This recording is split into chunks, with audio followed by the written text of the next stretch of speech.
Okay, good morning, everybody. Welcome. Welcome to today's Buenos Dias breakfast. On behalf of University of Phoenix, the Office of Educational Equity and La Fuerza Employee Resource Group, we welcome you to the Buenos Dias Networking Breakfast. Today's topic is Datos 2020 Preview, Shaping Tomorrow's Generation of Thinkers, Leaders, and Entrepreneurs. We are looking forward to hearing from our speakers today, a discussion on how we can play a role in shaping our future leaders. As a higher education institution with more than 56% of minority students employed across different industries, we hope to provide insight for employers and other organizations on how to actively contribute as an inclusive leader in a culturally complex society. It is our honor to host this event in partnership with the Arizona Hispanic Chamber of Commerce, as well as with Univision Arizona.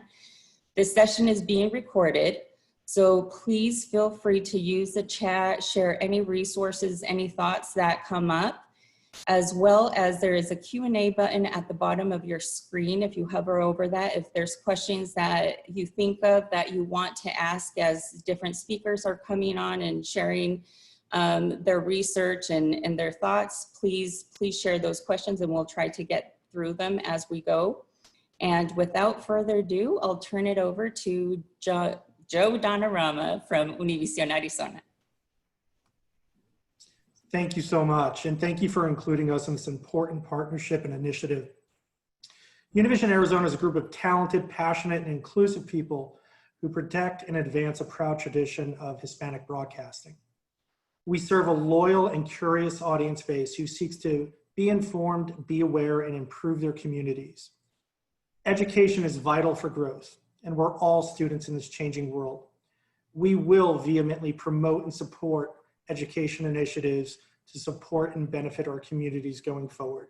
Thank you so much for allowing us to be part of this, and we look forward to working together with everybody who's on this call and everyone in the community to better afford education and advancement for our audience and everyone in the community. So thank you very much.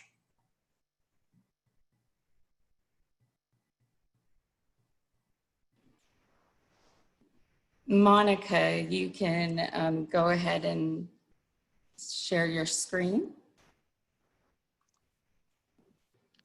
Great, thank you so much.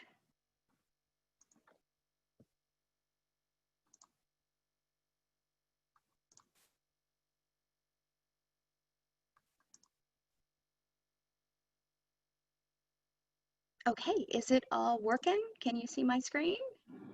Yes. Excellent, wonderful. I love when technology works. So I guess I'll go ahead and get started, Sarai, if that works for you. Please do, please. Great. Well, welcome to everyone. So excited. I know Datos is eagerly awaited every year, and we have been so busy crunching data and getting new information out to you that I'm going to share a little bit of today. Just a little preview, a sneak preview. Don't tell anybody, but this won't be out until October 15th. But again, thank you to University of Phoenix for hosting this, to Univision, who has been a partner in Datos for at least the last decade, certainly since I've been working on it. And thanks to all of you for your interest in Datos and for getting up on this Thursday morning and wanting to kind of geek out over the numbers with me, because I'm super excited about that. And you all know I'm just one big geek. So as some of you know, some of you may not know, my name is Monica Villalobos. I serve as president and CEO of the Arizona Hispanic Chamber of Commerce. I've been with the chamber for about 8 years, and on September 1st of last year, I took on this role to further serve our community and to be a little bit closer to the fire as well. I will apologize in advance. Just before this call, it turns out that my neighbor decided to cut down a tree. So you all may hear a little bit of noise in the background, but I I've never been accused of being too quiet, so I'm hoping that I can project my soccer mom voice, and you all can, will not be bothered too much by that background noise. But let's jump into the numbers, because that's really what we're all here for. The Arizona Hispanic Chamber of Commerce has been producing Datos for this will be our 24th year. And, you know, it's really an exciting time for us because Datos has evolved in those 24 years. It is our flagship publication, but we really believe in market intelligence. For us, our commitment to you, to the community, to thought leaders, to policymakers is to provide relevant, responsible, and reliable information, to the marketplace. Sometimes politics can be a little bit wonky in Arizona. You may have noticed that. And so this is our attempt to take the emotion out of the conversation and really share the contributions of Latinos to the state and to the economy overall. So for us, it's a labor of love. Datos is the most comprehensive compilation of secondary research on Hispanic consumers. So here on this slide, you can see all of the publications that we put out. To the right is a series of primary research that we did back in 2012, where we surveyed 800 minority-owned businesses in the state of Arizona. And we really garnered a lot of insights from that, like the fact that 56% of all minority businesses are family-owned. And there's a huge lack of succession planning. So for those of you in financial services, this is a huge opportunity to help these businesses, not just financially, but structurally. In the middle, there's a series of best practices where we partner with subject matter experts to be able to deliver best practices in different corporate areas like supplier diversity. How many minority suppliers are you working with? How many are in your supply chain? Employee resource groups. I know we have La Fuerza here. And so, you know, how do you leverage those ERGs? So we do a lot of market intelligence. In fact, we've put out about 18 publications in the last 10 years. But Datos, again, is our flagship publication, and that's the one that we're going to focus on today. What you're looking at here is what we call the elements of a healthy community, and we refer to it affectionately and lovingly as our guidance wheel, if you will. And 2 years ago, we partnered with Vitalist Health Foundation, and Vitalist brought a best practice to Arizona from Live Well organization.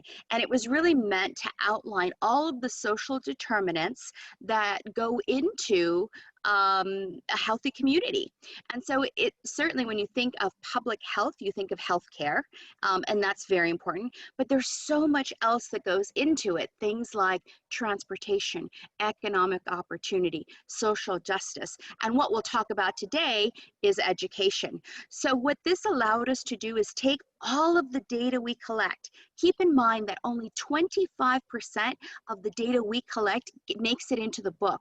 We're sitting on another 75%.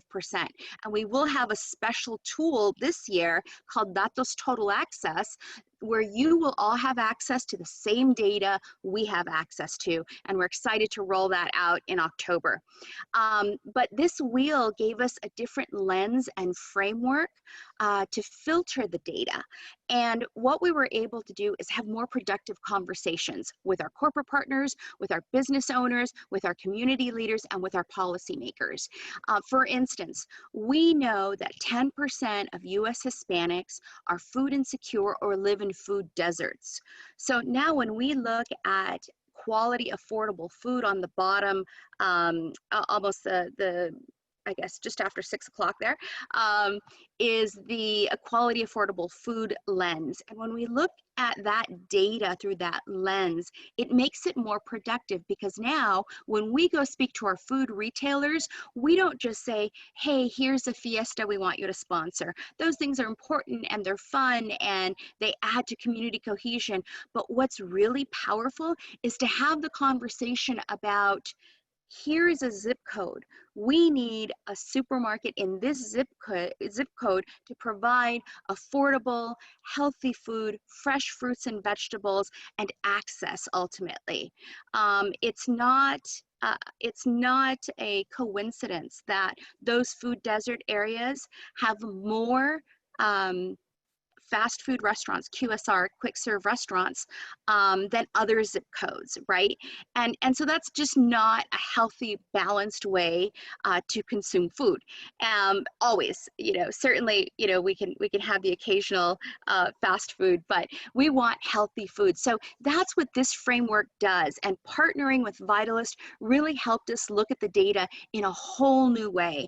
And it's been exciting. So we have basically our next 12 years set for us. We partnered and rolled this model out 2 years ago.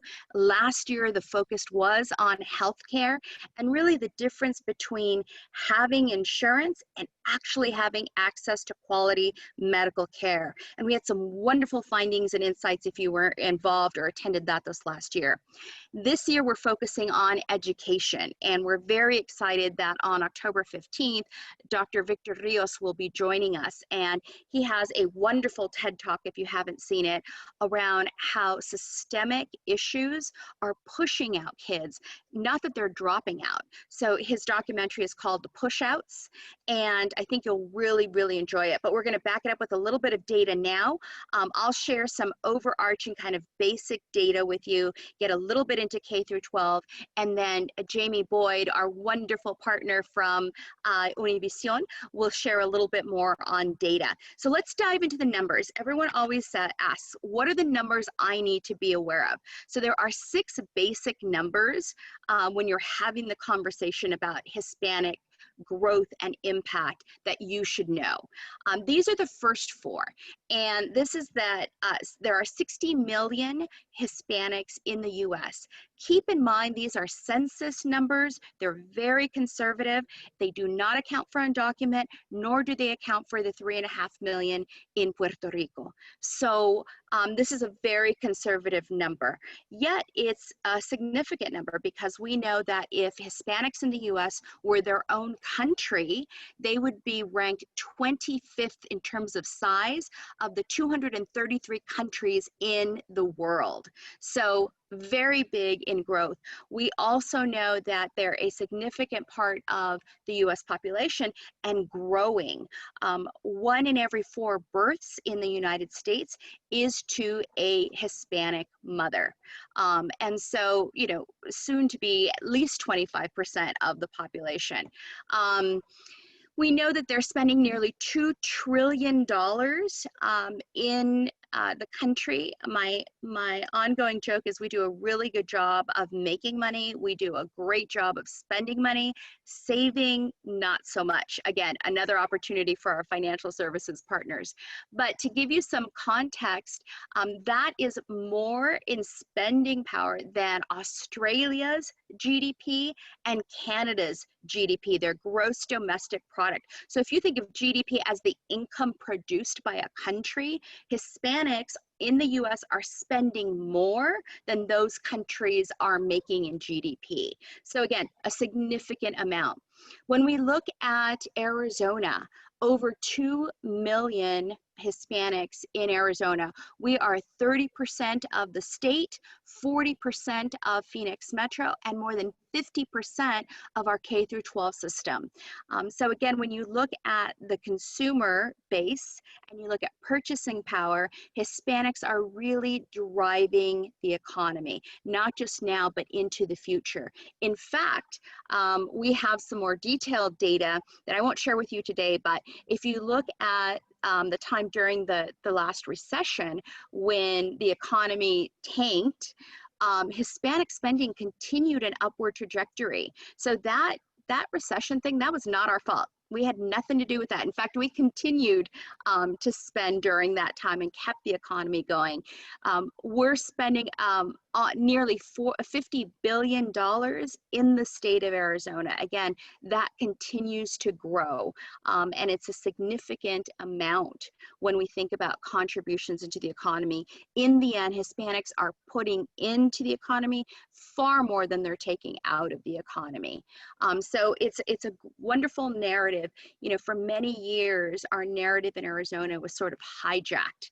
Some of it by the media outside of Arizona, I know people are saying, what are you doing in Arizona? You're Hispanic. It can't possibly be a great place for you. And for me, I was like, why aren't you in Arizona? This is where all the action is happening. Hispanics in Arizona get to be a bellwether for the rest of the company, the rest of the country, because if we can make it happen here, we can make it happen anywhere. We're the new New York, right? So this is exciting. Also, Hispanics are leading the way in terms of business. So between 2012 and 2018, there was a 40% increase in Hispanic businesses versus the less than 20% increase for all other businesses. One of the things that we find is that this is probably due to a number of things. We've seen a lot of growth in women-owned businesses, and we'll talk a little bit about that. Latinas own over 1/3 of all businesses owned by minority women in the US. So there really is quite a bit of growth in that business area. You know, one of the issues here is that when you have a marginalized population, they have no choice but to create this sub-economy. We come from entrepreneurial countries already. We have that entrepreneurial spirit. Entrepreneurship does not scare us. I always say entrepreneurs have to be a little bit of a special breed, like, you know, much less risk averse and maybe just a little bit crazy, right? Because you're able to dream and execute on that dream. So for Hispanics, this is nothing new. And the fact that we're seeing this increase is not surprising at all. We see the same thing happening in Arizona. In fact, the numbers are even more emphasized because Arizona Hispanic businesses are the fastest growing segment. We know that between 2007 and 2012, when all other businesses only grew 2%, minority-owned firms grew 60%. Hispanic firms grew 70%, and Hispanic women-owned firms grew 116%. That's a phenomenal number. And as we look at some of the data and the insights around why that might be, we find that in the US, until 1987, women required a man's signature on a business license. 1987, that's in some of our lifetimes. And so what we saw is suddenly when the recession did hit and some of those businesses went by the wayside, male-owned businesses went by the wayside, it was women who began to maybe legitimize their home-based businesses or legitimize their side hustle. I always say we invented the side hustle, right? And so it's not uncommon to have Latinas working a full-time job or working multiple part-time jobs and having their own side hustle with a product or something they make, something they're doing out of their home. So we saw that real legitimization and we're still benefiting from that. So that's part of the increase. However, it's not all, you know, rainbows and sunshine. We also know that there's this perfect storm that has been brewing in Arizona, and as of late, we've seen the real repercussions to it. So there is a big parity gap in Arizona, and here's the issue. We know that non-minority owned firms make a little over $500,000 a year in average annual revenue. Hispanic-owned firms and minority-owned firms make average annual revenue of about $110,000. Using really basic math, that's $36 billion not being realized in Arizona's economy because these businesses can't scale.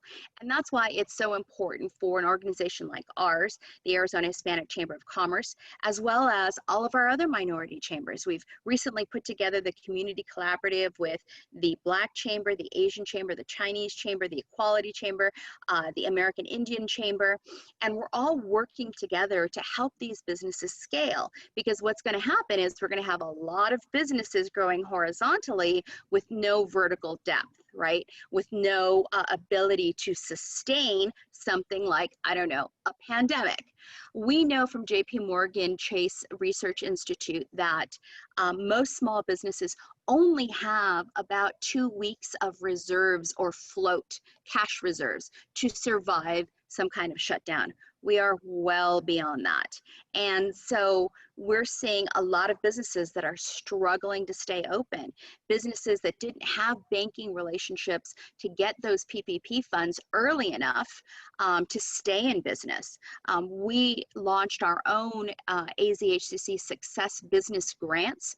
We partnered with APS, Raza Development Fund, Comerica, US Bank, and Wells Fargo, and we were able to issue almost $200,000 to member businesses to help them stay in business, to be a safety net, and provide technical assistance during that time until they were able to get either some relief through PPP or get some traditional funding and not go to predatory lenders, right? We don't want these folks going to Tío Rico or, legalized loan sharking or unlegalized loan or illegal loan sharking.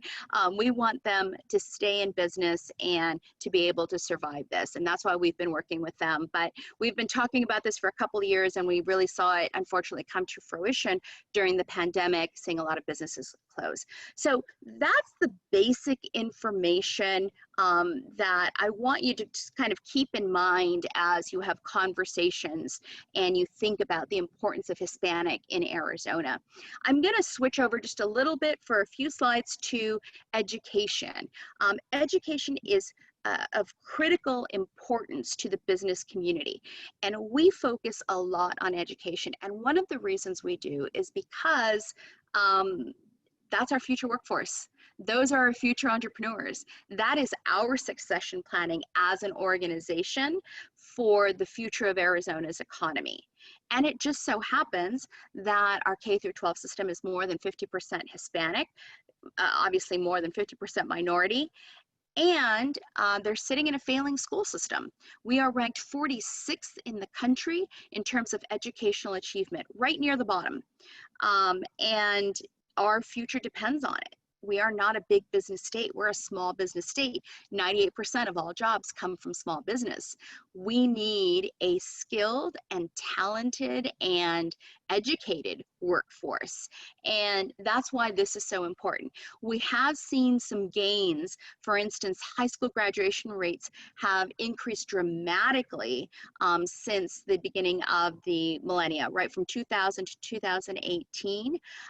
We have seen that Hispanics, which are the orange line in this, the gray line in this, the bottom line, go from 57% to 71%. That's a huge increase. However, it is still significantly below our Black, Asian, and white counterparts. So we still have a lot of work to do. It's good news. There is an upward trajectory, but we really need to increase those numbers significantly before we can talk about a workforce that will be prepared for what we need them to do in the economy. Also, U.S. Hispanics have the highest percentage of the population enrolled in school. So again, the gray line, we're very, we've done a much better job of keeping kids in school. In Arizona, we see some of this, but on a national scope, we are seeing that Hispanics are leveraging their numbers and their purchasing power and their business acumen to keep kids in school. And that's, one of the most important things I often tell my children. Education is not an opportunity. It is a non-negotiable expectation. And I said that to a group of high schoolers recently, and I started to see them turn on me, right? Immediately, they're like, why are you putting all this pressure on us? You're poor kids, non-negotiable expectation. That's a lot of pressure. But unless we think in those terms, we can't change these numbers. We have to think of it in those terms. And education shouldn't just be a good opportunity. It should be something that has to be done now. It doesn't have to be traditional education, but it should be lifelong learning. And we're going to talk a lot more about that, I know, in this discussion. So I'm going to move along. We know that in Arizona, Hispanic and Latino educational attainment in Arizona has increased. We see at the high school level, we have a lot more high school graduates since even 2015, and bachelor degrees a little bit more as well, but certainly not proportional to the high school graduates that we have, or those that would be eligible, right? And so basically we need to close that gap. We need to increase that orange line to start matching up with that blue line. Arizona graduation rates last year. So here along the left, you can see by race and sort of what the goal has been according to the Arizona Department of Education and what the actual has been. And it's not terribly off. In fact, in some areas like Asian, we have surpassed the goal, right? But when we look at Hispanic, we're right at meeting the goal. But 75%, I would argue, is still fairly low. We want to see those rates much higher, and it's important for us to make sure that we are sharing those values with our children, certainly from a basic K through 12 level. They have a huge opportunity, being the majority in schools, to shape the way that curriculum is determined. And parents need to leverage that and be much more vocal in schools. Parents are going to drive this ultimately. Also, when we look at Expect More Arizona's education progress meter, quality early learning programs like Head Start are absolutely critical to success. We know that right now our goal on early learning is 45%. We're at 22%. Third grade reading, we want to be at 69%. We're at 41%. High school graduation rate currently at 90%. I'm sorry, we're currently at 78%. We need to get up closer to 90%. I would say 95%. Post high school enrollment, you can see that the difference, the gap again between the high school rate and post high school enrollment. And then of course the 2- and 4-year degree attainment is absolutely critical to our workforce. So a lot of people ask, why is education so important to the business community? Certainly to a Chamber of Commerce, why are you emphasizing so much on education? And as I said, not even traditional education, it certainly can be that, but in lifelong learning. And this is how we upskill our populace.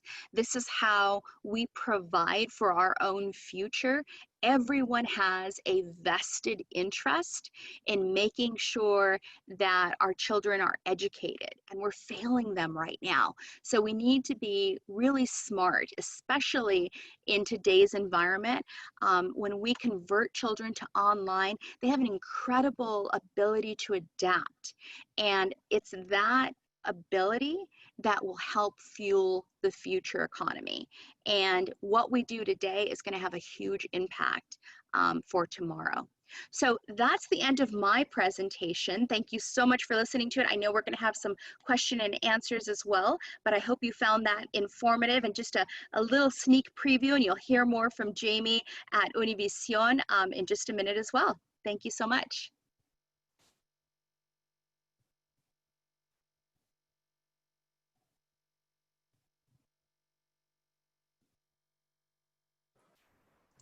You're on mute, Jamie. I'm on mute. Hi. Let's try this again. Jamie Boyd, Regional Research Director from Univision, Arizona. Thank you for inviting me to be on this call today. I'm happy to share some information about post-secondary education in Arizona. I'm going to go ahead and share my screen, and hopefully you all can see this just fine. So first of all, I wanted to share with you guys some information about from the National Board, the College Board National Journal Next America Study, asked some questions among Hispanics in the United States and also among total United States adults 18 plus on their perceptions about education. And the main takeaways is that for Hispanics, college is a must for career advancement. So the first question, do you think young people today need a 4-year college degree in order to be successful? Well, 70% of Hispanics responded yes, compared to 52% of overall adults 18 plus. So Hispanics are actually 35% more likely to agree with that statement. Another striking comparison that I saw was that the question was asked, do you believe your career would benefit if you could obtain additional skills, training, or further academic credentials than what you possess today? 79% of Hispanics said yes, compared to 57% of all adults. So making Hispanics in the US 39% more likely to agree with that statement. So all that leads to really Hispanics putting a big emphasis on education. And we see that when, we see growth definitely in enrollment in undergraduate. So this is just across the United States. About 1 in 5 undergraduate students in the United States are Hispanic, and Hispanics are representing about 3.2 million, which is 19% share total. We round that to 1 out of 5. And when you look at postgraduate enrollments, Hispanics represent about 1 in 10. So about 254,000 or 9% share of overall. So, definitely room to grow when you look at, Hispanics and their percent of the overall population. So that strikes me as an opportunity.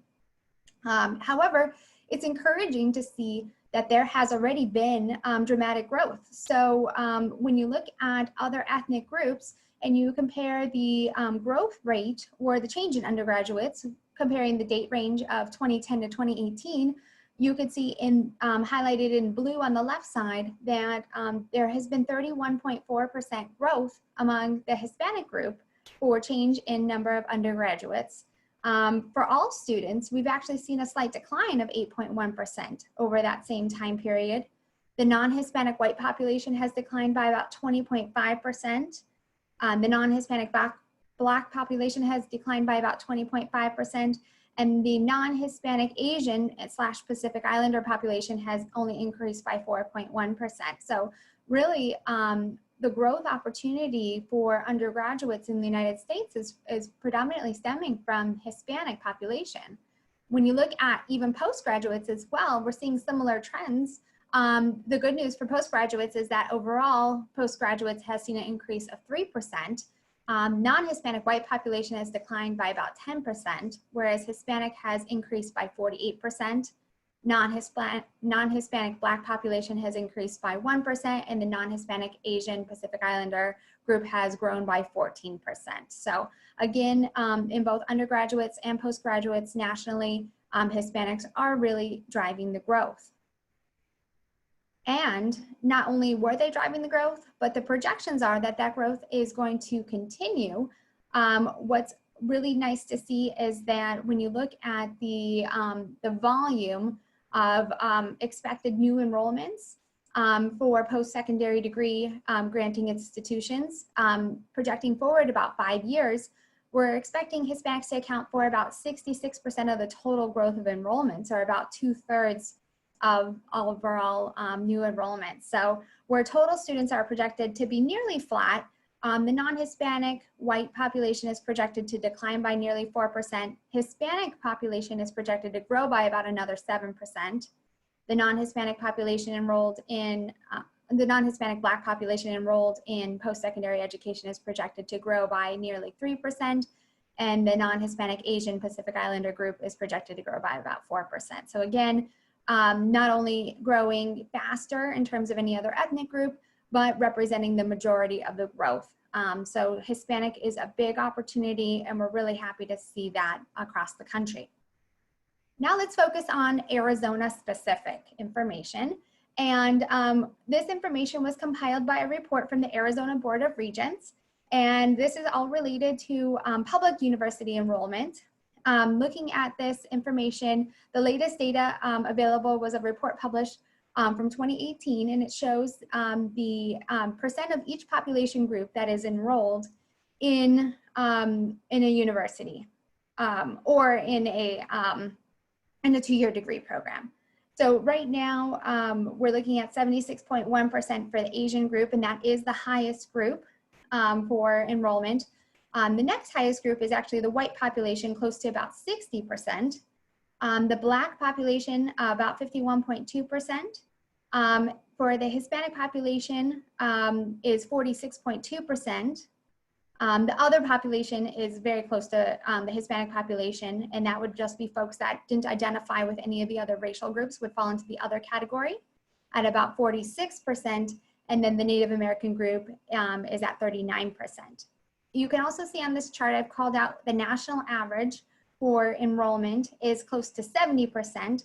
So overall, Arizona is at about 52.6%. So Arizona overall for university enrollment is slightly below the national average.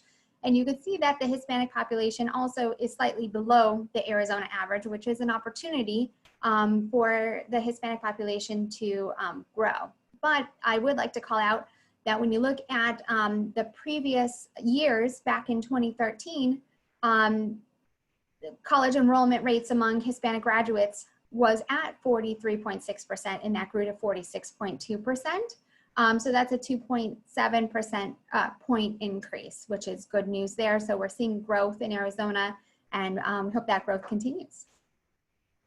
Now, looking at Arizona Hispanics, and this is the growth in graduation from public high schools and enrollment in Arizona public universities and colleges. And this is looking at a trend from the past 5 years. So trending back for the years 2013 to 2017. And you can see the percent growth here by either, first of all, in the blue, we're looking at the percent growth for high school graduates.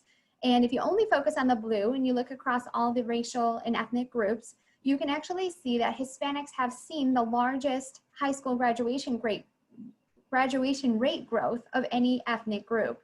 The Asian population saw 2.1% growth. The Black population saw 12.5% growth.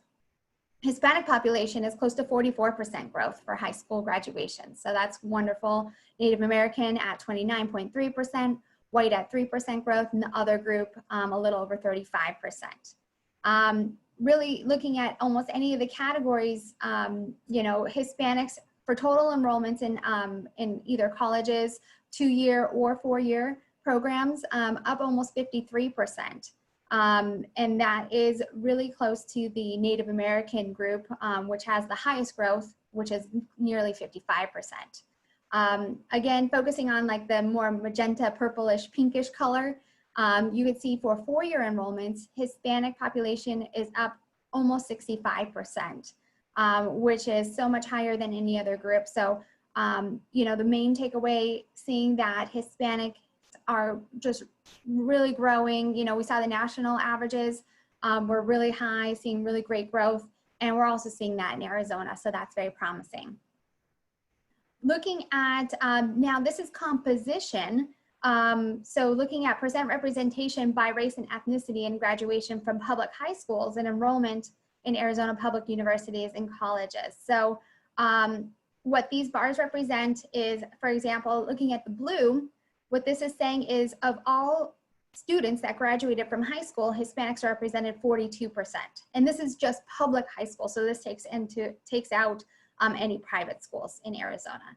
So Hispanics represent 42% of all high school graduates. The white population represents about 40%.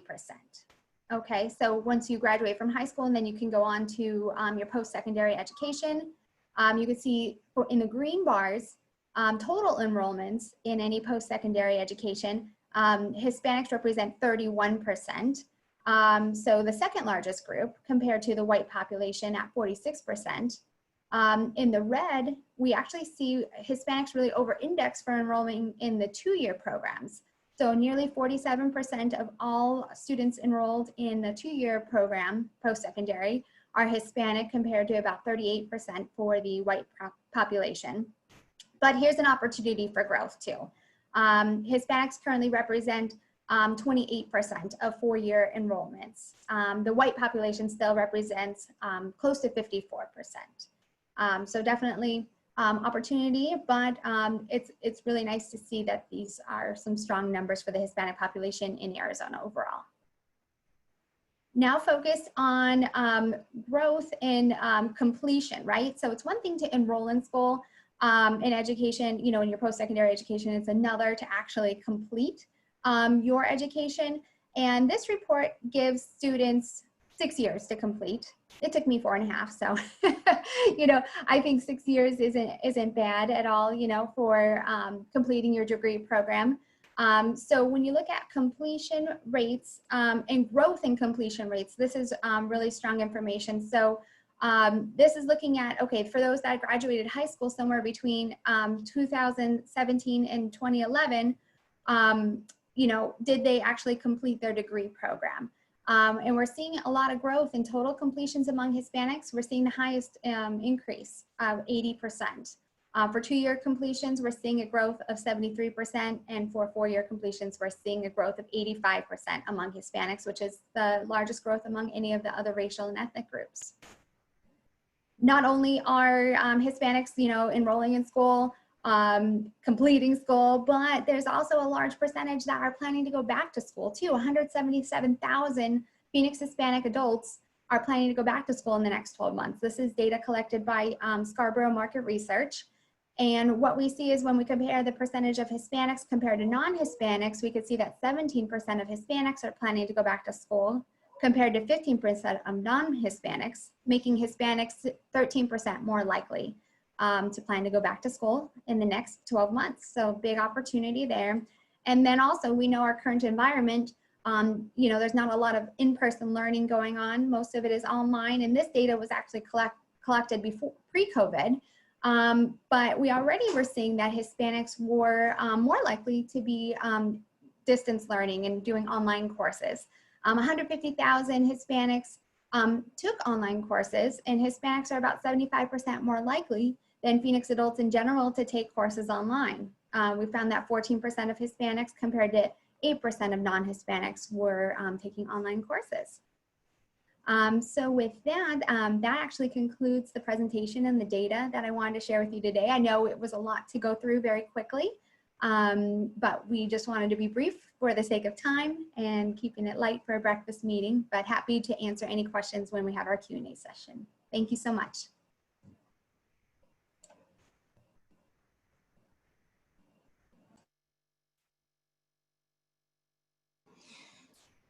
With that, thank you, Jamie and Monica. We can pass it on to John now, if you're ready. Absolutely, and thank you, Monica and Jamie. I mean, really relevant information. Good morning, I'm John Ramirez. I'm the Dean of Operations for the College of Doctoral Studies at the University of Phoenix, and I'm also a proud board member of the Arizona Hispanic Chamber of Commerce. And I want to take this time to thank all of you for participating this morning, and give a special thanks to Monica and the board and the Chamber for giving me this opportunity to moderate this distinguished panel. As we talk about all this data, we need to think about the impact of the current pandemic. We know that as a result of COVID-19, it's had a devastating effect on our economy.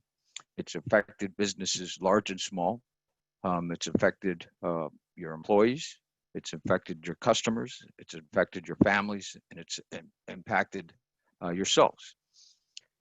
And as we see more and more, literally hundreds of thousands of businesses, large and small, close their doors forever, what's important is going to be those businesses that will survive, will become dependent upon their ability to be agile and their ability to develop their knowledge and to secure more education. And so with that said, the focus of our discussion this morning is in fact lifelong learning. And with that, we have a distinguished board of 4 extremely talented young ladies. And as I went through their bios, it was a challenge for me. Do I read these bios that would probably take a couple of hours to do, or allow each of these young ladies to share a little bit about themselves? And so I'd like to start this conversation by allowing each of the panelists to share a little bit about their current position, previous positions that they held, and their educational journey. And so I'd like to begin with Monica, please. Great. Thank you so much, John, and thank you for serving on our board. Really appreciate all of your input and this opportunity as well. As I mentioned, I took this role on as to serve as president and CEO on September 1st. It's been a little like drinking out of a fire hose since, with everything going on. But I've been with the organization for about 7 years. You know, prior to that, I tell folks I grew up in East LA. And you had two options in East LA to get out. You could get arrested or get an education. And I narrowly escaped the former and decided to pursue the latter. Went to UCLA, double majored in linguistics and psychology. And at the time, I think it was about what I was getting out of, not what I was getting into. I saw education as a mechanism to escape poverty, to escape, you know, the neighborhood that I had grown up in. And, you know, now as I look at the education journey, I then pursued a career in advertising and marketing. And then I went into being an entrepreneur and received my master's degree at Seton Hall in communications on the East Coast. And I'm currently pursuing my doctorate at USC. Hope to graduate here in the next year, defend by end of year. So it's a little bit crazy, but I think everything has been kind of leading up to this point, and now I get to use all that power for good. So it's an exciting time. Thank you, Monica. Jamie, if you would. All right. So let's see here. So I'm an Arizona native, born and raised, never left. Always wanted to go somewhere else, but been here, and you know, I'm just loving the way that our state and city has been evolving and growing and changing. So I graduated from Saguaro High School, and I went on to community college for my first 2 years. I thought that might be a good start because I wasn't quite sure what I wanted to do in terms of education. And I probably am very similar to a lot of students who don't know what they want to do when they're 18, right? So I did end up switching my major a few times. I started off thinking I was going to go into education, switched around to acting. Then I was going to go into business, and then I decided to go back to education, and then I ended up going back to business and wanted to get into marketing. Definitely did not want to get into marketing research. When I was in high school, one of the jobs I worked at was at a call center, and we used to do the phone surveys, and I quit after 2 days. I was like, no, this is the worst job in the world. I never want to do marketing research. But as part of the business college at ASU, we had to take a marketing research course. It was required, and it ended up being my favorite course. My background has always been in math. I always loved marketing, and that's where the two meet. And it's, oh, and I also love psychology too. So, you know, it has a lot to do with psychology. And so it's been wonderful. But I ended up graduating from ASU back before it was the W.P. Carey School. It was just a plain old College of Business back then. I was working for the Arizona Republic in the advertising division, and my dream was to work in an advertising agency. So I was lucky to get a job just soon after I graduated as a media buyer. And I enjoy working as a media buyer. And when I was handling a few accounts, I ended up handling the Hispanic accounts for a couple of businesses, and I learned so much about Spanish media. I got to know some folks at Univision, and I was just blown away. You know, I just fell in love with the research that Univision had. And I really, you know, I went up to the previous research director, and I said, you know, what do I need to do to learn how to be a research director at Univision? And it so happened that he had a position that opened up. I came over here at Univision back in 2004 and never left. So celebrating my 16-year anniversary, actually just about a month ago. And I worked my way up from an analyst to a research manager to a research director, and now I'm a regional research director. So love what I do here, love the research, love partnering with the chamber that we've been working with for so long. It's so important to be able to find the research one of my mottos is, with great data comes great responsibility too. So we have to make sure that it falls into the right hands and is used for good. So happy to be here. Thank you. Thank you, and congratulations on the anniversary. Thank you. Saray. Yes. So I'm Saray Lopez, Director of Diversity and Inclusion within the Office of Educational Equity here at University of Phoenix. I've been at University of Phoenix for about 5 years and in higher education for 12 years between here in Arizona and Utah. Prior to that, my previous life was in international business. I was a buyer, lived in China, did all those fun traveling experiences, but then I quickly learned that I needed to do more. I needed that sense of making a difference to create change, and my passion in life is really creating access to education, and I'm pursuing a PhD, just as Monica and Angie that I shared that I'm on the panel here with. And my PhD is in leadership and change at Antioch University. And really the reason why I started to pursue that is because I want to be able to sit at the table, to really be able to have the credibility and the opportunities to be a decision maker, to start dismantling the systemic inequities that exist within organizations. So that's a quick and short story of why I'm here today. Thank you. Thank you. Angie.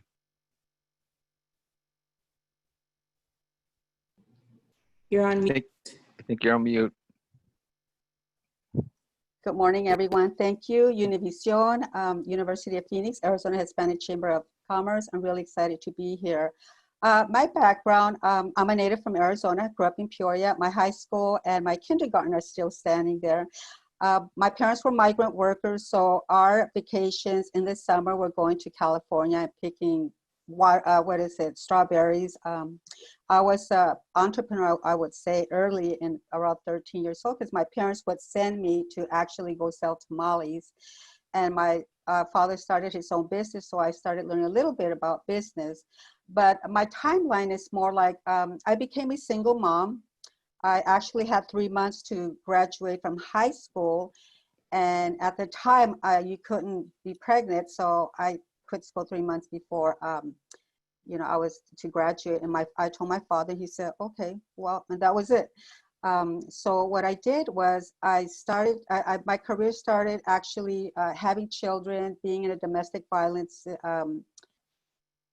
relationship. So what I did was I left, and then I started going to SARE Jobs for Progress, and they helped me with typing, with clerical duties. And then from there, they said, you should go to college. So I said, okay, I think that's great. Went to Glenda Community College, got my associate's degree. After that, I wanted to really understand the dynamics of relationships, domestic violence, just social work in general. So I did a 2-year social work transfer to ASU. I got my bachelor in social work. And then after that, I realized that, maybe I'll join a board. I did. I actually joined the Hispanic, which was formerly known as the National Society of Hispanic MBAs. I didn't even have my MBA, but I was good at events. So they said, come on board. And so I went to Minneapolis for a conference. What I realized that there were thousands of global companies that are recruiting, and I approached some students and I said, this is great, where'd you get your MBA? And they told me, and so we talked a little bit, and they asked me, where did you get your MBA? Well, that woke me up, and I flew back to Arizona, research schools, went back to Ottawa. I went to Ottawa and actually got my MBA. I actually became the president for Prospanica, and I led a board, but also recruited MBA students. Then after 2 years, I thought, I thought about going back to get my doctoral, which I'm currently at GCU. And my doctorate of education is organizational leadership. And one of the things that I'm working on is Latina women and the long influence, how they describe the long influence of a professional association, which is Prospanica, and the career development. So I really want to help Latinas, even though I go back and think about helping them through social work, because I could relate to them, but also now on a larger scale with the leadership. And that's where my impact has really helped me a lot with my career development, being a better educator. I want to start recruiting for Latinas, for anyone to actually go get their degree. But so that is my story. Thank you. Thank you. You know, and thank you, ladies. Each of you have very impressive careers, and I think you're living examples of the importance of this concept of lifelong learning. And so, Monica, it's interesting, as the CEO of the Arizona Hispanic Chamber of Commerce, what is your perspective as far as the concept of lifelong learning as it relates to adding value to the members of the chamber, as well as just Hispanic adults in general?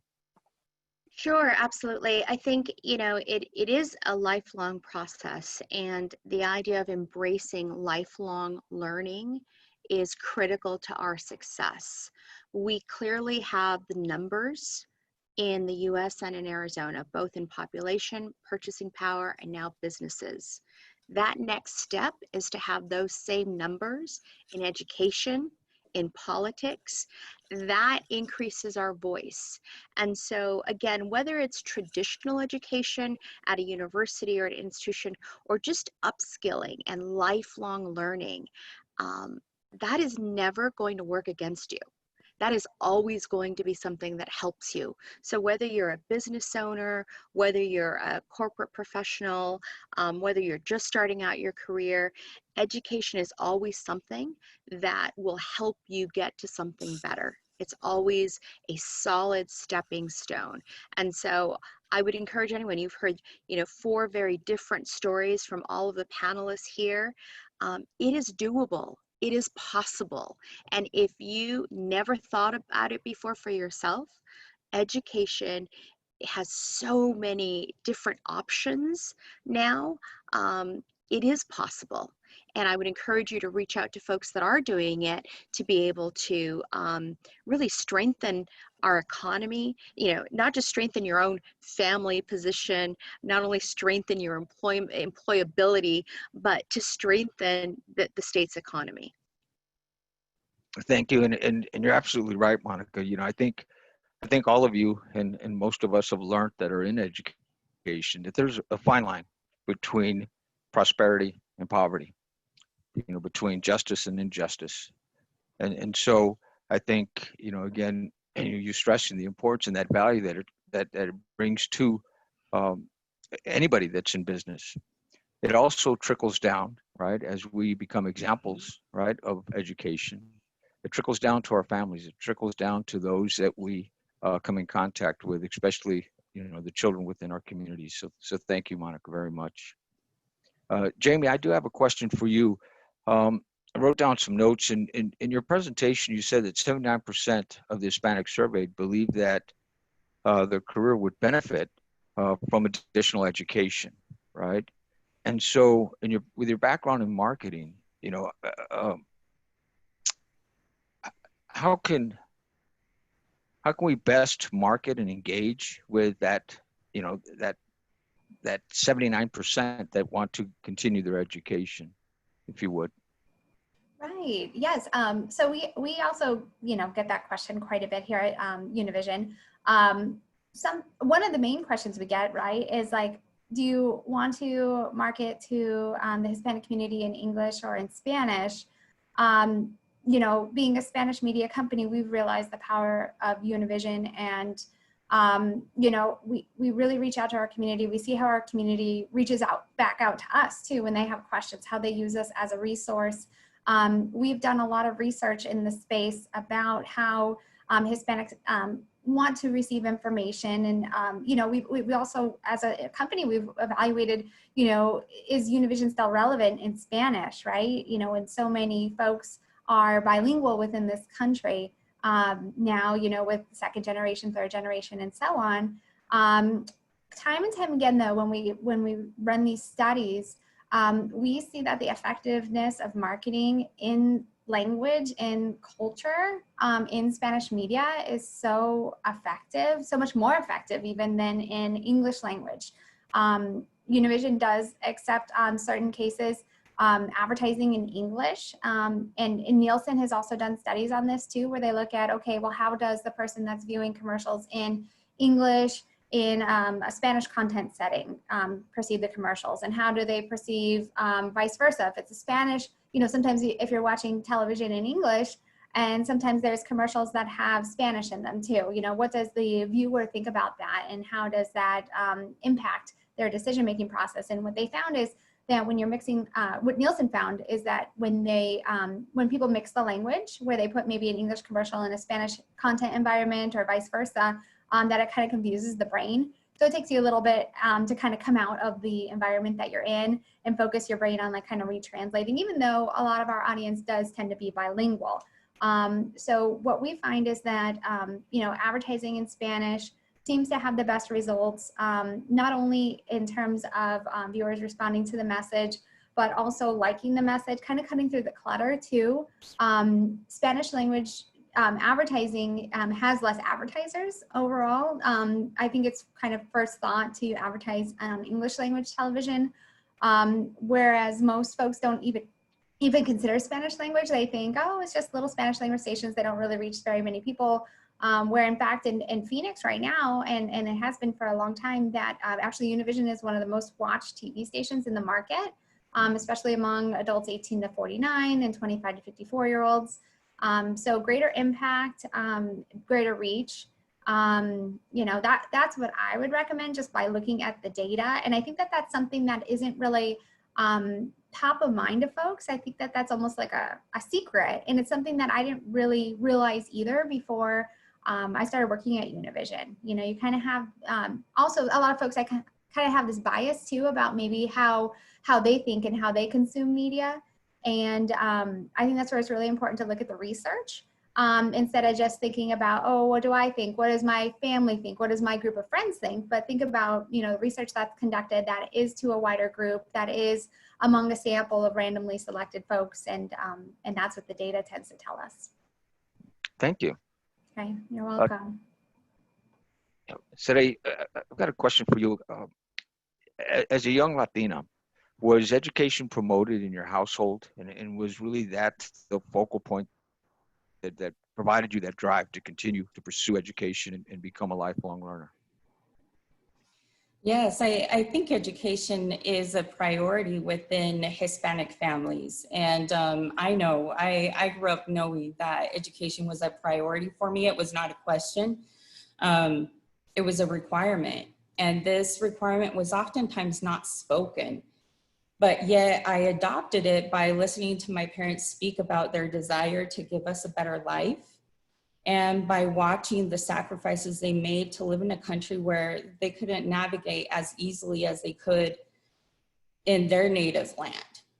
So, and they did that for us, for my brother and I. I watched them being discriminated, treated as second-class citizens, and this translated to a relentless quest to learn, and I strongly believe in the quote from Nelson Mandela: education is the most powerful weapon which you can use to change the world. And that's, to me, that's why I need to continue learning and continuing, and however that translates into either degrees or not professional development such as today. That's how I need to continue moving forward. My parents migrated to United States in 1978. My father has a third grade education, and my mom has a high school degree and an accounting certificate. They came here for the American dream, as many of you all on the line. And but because of that, and because I was born in a small town in Utah with no more than 5 or 10 Latino families with parents that don't speak English, still don't speak English. Well, my dad thinks he does, but it's accent. But growing up in that town in Utah, my brother quickly started getting bullied. And he started to disassociate. He started to refuse to speak Spanish. He started to assimilate to the majority group, as many of us know the term called stereotype threat. That was my brother. And so because of that, my parents decided to move us back to Chihuahua, Mexico, because they not only valued the education that you can receive within a school system, they valued the education that comes through culture, that comes through systems of tradition and values. So we moved back to Mexico, and I was there for a while, for over 9 years. And we all know how at least Mexican cousins can be brutal and bullied. And so I was la gringa within my family. So I started to refuse to speak English. And moving back to the United States, I didn't speak English at all once we were ready to go to college. And that's coming back to the United States. The only reason why we moved back to the United States was because my parents wanted us to have the opportunity to go to college here, because they knew a degree in the United States holds so much more value within the world than a degree within another country. So it's deeply rooted, and I know I'm not the only one. I know I share this with so many, not just Hispanics. I think it goes across many different cultures. Thank you. Angie, if I may, you told a very compelling story, and you fought through diversity to achieve your greatness, right? What would you share with others that would help inspire them, right, to continue to pursue their education? And I'm thinking in terms of, again, especially those that are participating in today's webinar, right? They may be young in business, or they may have started their, a small business, or they may be leaders within a large organization and think that they have, at this point, completed everything and know everything that they need to know, right? As we get more mature, that's what we believe. But what could you share with others that would really help inspire them to continue this pursuit of lifelong learning? I always say that the greatest gift you can give yourself and your children is actually doing better for yourself. And that's what I had to do for myself. It's very inspiring to see other people grow. I've had a lot of mentors in my life. One of the things that I see is we always have to, and I'm talking, I'm delving into my background in social work, always look at ourselves, our inner strengths, because maybe we don't know. Maybe it's in a relationship, we lose our self-identity. Sometimes you have to be aware of your surroundings and see what are those barriers that are distracting. To actually say, I'm going to go back to school or do this and that, you have to look kind of weigh the pros and the cons. I speak for myself because I lost my self-identity. I didn't know who I was. I didn't even know what I was doing. I was going through the motions. And so what I decided to do is, as I was talking, I was healing myself as I was doing social work with women that were talking about something I went through. And so I started to read books on self-awareness and try to improve myself. And those are the things that we have to look for, because you have to understand, when I first started, I was listening to Saray's story. It's interesting because I remember when I was going to start kindergarten, my father told me, he said, Mija, when you go to school in the morning, we won't be there because we'll be working in the fields. You cannot speak Spanish. Well, yay, he started teaching me English the night before kindergarten. And that was kind of scary for me because I didn't know. I mean, I walked in there, I was in the cafeteria, and there were other kids that I recognized, but we wouldn't talk because we didn't know. And that was the first experience where I started creating my identity. And my father said, always talk to everyone, say hi to everyone. And I believe that you have to really think about mentors, think about who you want to talk to, who inspires you, reach out to them, never be afraid to do that, because I've learned that I'll walk up to people, and through all the years that I've been volunteering, I've been able to walk to very influential people. I have great connections because of that. It's important because as you pick their brain, everyone's going to tell you something different. So that is a big inspiration, to really follow someone that you respect. And I hope that answered your question. It did. Thank you very much. You're welcome. And Monica, I want to circle back to you. And think in terms of, your role as the CEO of the chamber, right?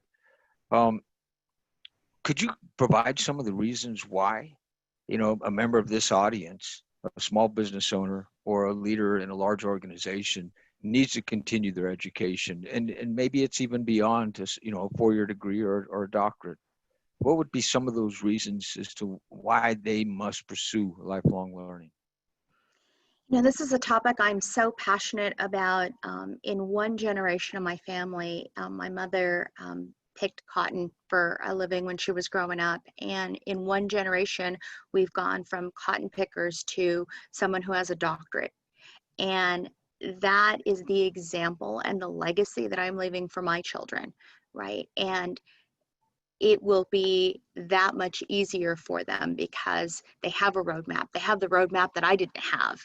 Maybe a little crooked, but it's a roadmap nonetheless, right?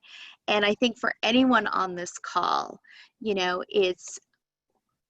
think there's a subset, particularly minority groups, that have been told for so long that they're not good enough, right? That they aren't smart enough, that they aren't educated enough. And this is your opportunity to prove those people wrong, right? Don't believe that. You are enough. You are more than enough. You can do this. You've heard 4 distinct stories and 4 distinct paths here. It is doable under the most difficult of circumstances. I think it's getting past those initial objections, that programming of learned oppression. I don't know if anyone's familiar with that term, but after a while, after generations, people of color have learned to be oppressed. And this is your legacy, not just for your own children, but for your entire community. And that's an awesome responsibility. And as Jamie said, with data, I would change it to with information comes great responsibility. And it's not something you have to do. It's not something you should do, but it's something that you can do. And I think that's the difference. It will never hurt you. Just like I told those high school kids a week ago, education, upskilling, professional development will never hurt you. Lifelong learning will only help you, whether it's in your career, in your family, and just for your own, edification, your self-edification. It can only help you. And there are bigger things for everyone out there, and we have to be brave enough to take that challenge on. Outstanding, Monica. I mean, that was perfect. And with that, I'd like to conclude the panel discussion and end by saying that, before we go into the Q&A, end by saying that, lifelong learning is important. Education is one of those things that cannot be taken from you, right? It can't be mortgaged. It can't be repossessed. It can't be bankrupt. It's yours forever. And so, in order to succeed in today's market, especially with the challenges that we're faced, education becomes, that force multiplier that will help you lead to success. And so, I thank each one of the panelists on the board. I thank everyone that has participated in this call. And Sere, I'm turning it back over to you. Thank you, Monica. Thank you. Wonderful, thank you. If you're welcome to post any questions within the Q&A button that you see at the bottom of the screen, or if you want to raise your hand within, if you hover over your name, you can select to raise your hand and we can call you so you can come on speaker.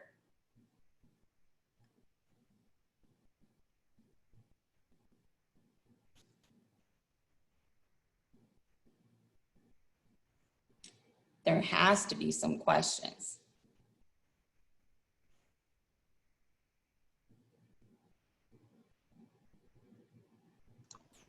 I think we scared everyone.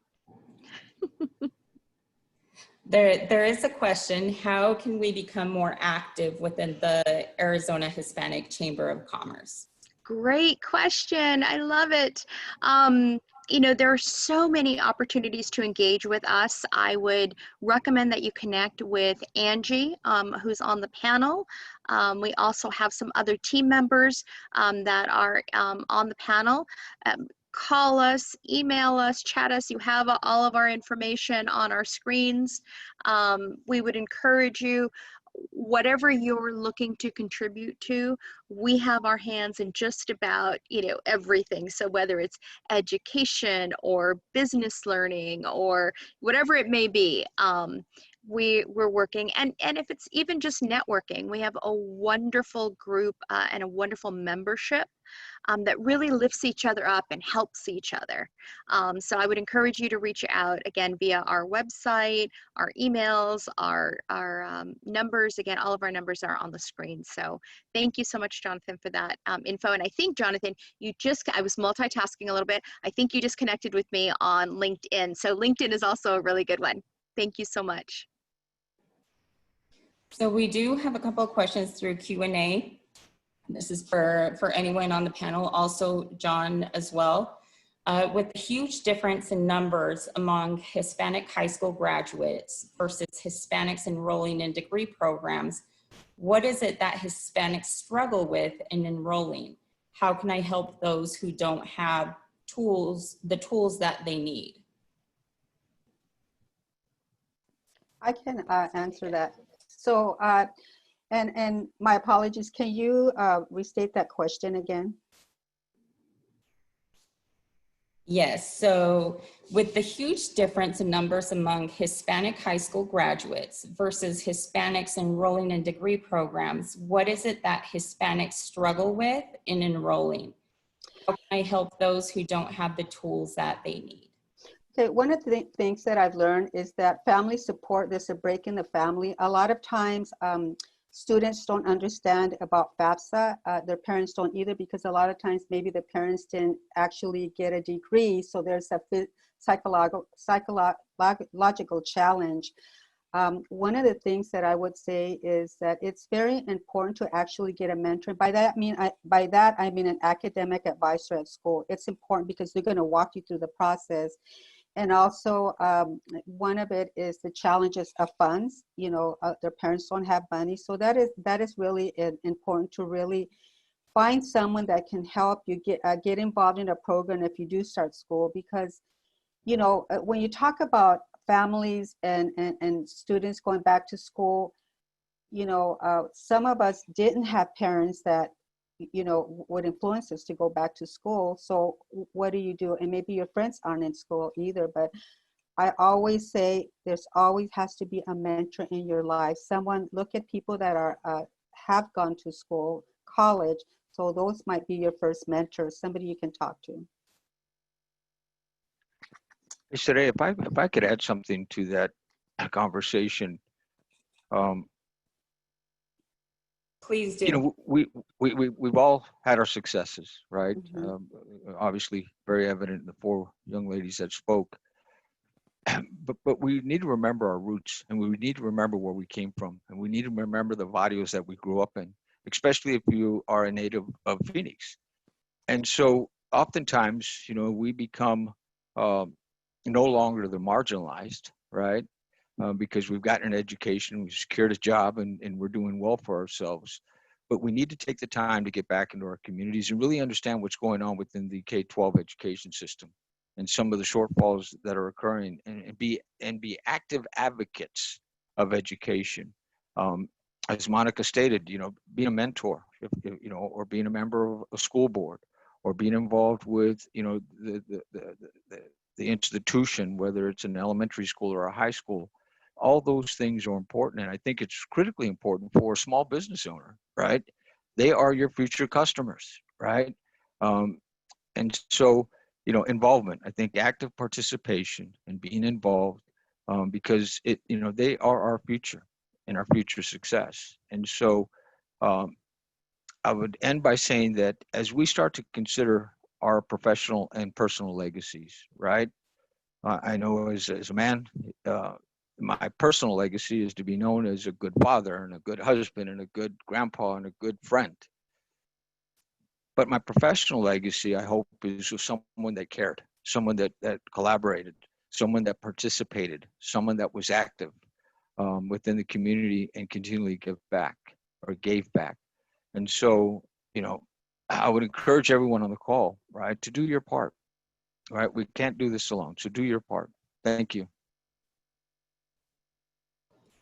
Thank you. And so we have another question here, and I'll take a stab at it. But the question is, how difficult was it coming to this country and navigating through the systems while learning English?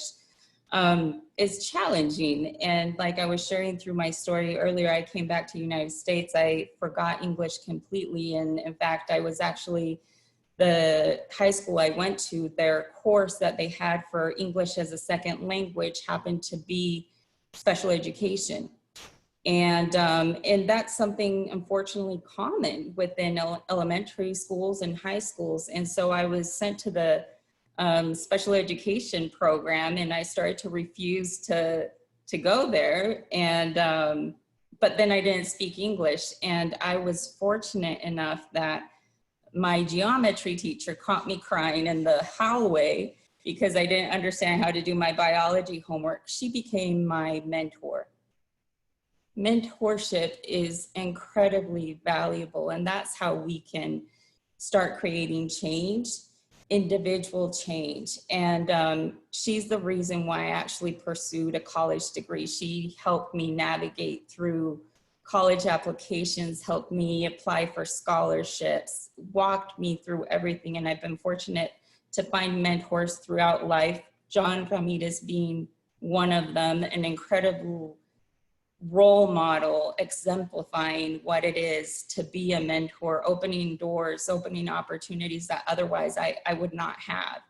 And that's my responsibility as well, to turn around and open up doors for others. And I think all of us on this discussion today in the audience and on the panel, we do have that responsibility to create change within our different spheres, and that can be through mentorship. Anybody else want to add anything to that question? I think I'll just, I know that I don't want to skip over a question. There was one in the chat box that said, what do you recommend as a first step for any Latinas interested in pursuing doctoral degrees like you ladies? Just do it. You know, it's scary, and I won't lie to you, it is hard work. It is brutal. It will take everything you have and chew you up and spit you back out, but it's worth it. And so, you know, a good first step is just look at different programs, you know, start talking it into existence. Don't be afraid to say it out loud. It took me, my search process for a program was probably about 2 years. And it was less about the availability and accessibility or whether or not I could do it. It was more about me getting past my fear and thinking, what am I trying to prove? Like, why do I have to do this? I don't have anything to prove. I've got my kids, I've got this. And every time I looked at my kids, the same answer came back to me was, it's for them. They have to see what this is and that it's hard work. And so as a first step, I would say, look at all the different programs that are out there. Think about what's important to you. It is a student's market right now, right? There are so many options open to you. Think about what you want. And sometimes it's, you know, the strangest thing, I didn't want a program where there were a lot of group assignments, because I found in my master's program, you know, trying to herd cats is not something I wanted to spend my time doing. I wanted a little bit more independence in a program. So programs that were very group project based, I stayed away from. It's not something you would readily think about, but that was important to me. I didn't want to have to depend on someone else for my grade, in essence. And so I looked at a lot of different programs. I spoke with a lot of recruiters, and finally settled on the one that I'm in at USC. And I would say you just get past the fear. That's the first step. Get past the fear. Say it, look for it, and talk it into existence. Angie, Sarai, Jamie, Sure. I know you guys probably have something to add there. Sure. What I would, oh, go ahead. I'm sorry. You I wanna go was next? just going to say, if that's okay, there's one hand raised, and if Yes. we can just jump to that question real quick before we wrap it up. Bobby Savala. Hi, ladies and everybody. Good morning. Can you guys hear me okay? Yes. Okay, I'm not on mute. Wonderful. I just wanted to say, this is amazing. Being a Latino, being in higher education, you guys have hit the nail right on the head. We have to do this for our people, for our family, for our kids, for ourselves. And a lot of us, and I say the Latino culture, this is what I've seen, where we are almost embarrassed to be successfand kudos to you ladies to stick your chest out there and say, watch this, I am going to do it, I am going to make it, and for a lack of better words, kick and tail.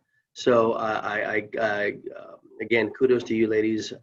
I would say that one of the things that I think we could do better in our culture, in our families, in our environment, our society here in Phoenix, is to share the wealth and share the knowledge amongst other things. I know I have put my information in the chat, and I welcome any comments and any questions about the university that I work with, because when we have individuals such as ourselves where we can help people, I think that we need to capitalize on that. So I just want to say thank you for allowing me to be here. I hope that we will get some questions about the University of Dubuque in the future. And thank you, ladies, for what you guys are doing. And I'm honored to be amongst you all and continue to kick butt. That's all. Thank you, Bobby. Thank you, Bobby. Yes. Appreciate that.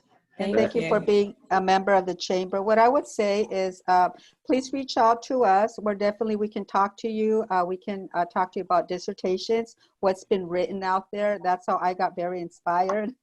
And, we definitely will work with you. I would say right now, my mentors for my doctorate right now is Monica. She's been very helpful. I always run to her. I run to John Ramirez. John helped me, he's been amazing. And then Saray and I go to Starbucks, talk about the study, and then we end up saying, you know what, let's just have lunch and talk about us. So yes, those have been my mentors. So definitely, I wouldn't mind being a mentor if you're interested. We are here for you. Thank you. And keep in mind, less than 1% of Latinas in the United States have a doctorate. Less than 3% of Hispanics overall have a doctorate. We need to build a larger community, and whether it's a doctorate or just non-traditional learning, it makes us better, it makes our children better, and it makes our community better. Well stated, Monica. I think education can come in every shape and form. Yes. Certificate, webinars, higher education, it can come in so many ways. The important piece is that we're progressing and that we're growing as individuals. And with that, I just want to tell everybody thank you. Thank you so much for each one of you on the panel. John, thank you for moderating. You're incredible. Jamie, Joe, thank you to each one of you and to everybody behind the scenes making this happen. And to our audience, really thank you for joining us. We hope you have a great rest of your day. Thank you. Thank you.